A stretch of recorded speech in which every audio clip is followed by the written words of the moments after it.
Hare Krishna. I'm going to read an article that was published in the Hindustan Times in January of 2005. Therefore, some of the figures may not be up to date. Anyway, here it is.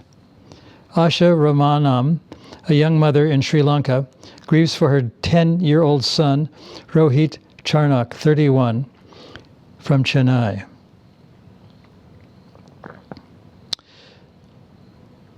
She is numbed by the drowning of his wife while on holiday in Tiruvananthapuram. The UN estimated $1 billion+ in aid doesn't touch the lives of people like Asha and Rohit, whose loved ones lost their lives in the biggest recorded disaster in modern history. Earthquake and tsunami deaths are now thought to be in the realm of 14,000 to 20,000 in India alone. The individual sufferings of thousands whose near and dear ones disappeared in the path of the tsunami now confront us all. In our 24/7 society, wealth has become the main source of success and happiness. But when ambushed by unexpected and untimely death, money suddenly loses its allure and stature. We are brought to our knees. We want more than words of wisdom to comfort us. Man's heart softens in the face of severe bereavement. Even the greatest transcendentalists since time immemorial spent quality time contemplating death arrangements, funerals, commiseration, prayer, and pacification.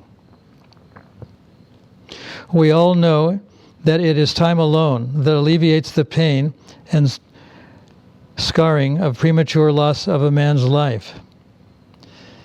And the gnawing fact is that human suffering is inevitable. Many face personal tsunamis at birth, with dead mothers, missing limbs, disfigured faces, and arms that won't move. Many learn to live with hurts that will not stop, even with unlimited funds. Yes, there's no immediate solace for the ache that comes with the unexpected death of a child, sibling, spouse, or loved one. Money can't buy happiness, even though it can facilitate essential services, rush in medicine, and save some lives. Time, which is a form of God, is the most precious commodity, which we try to kill at our peril. It holds healing and transformation in its wings.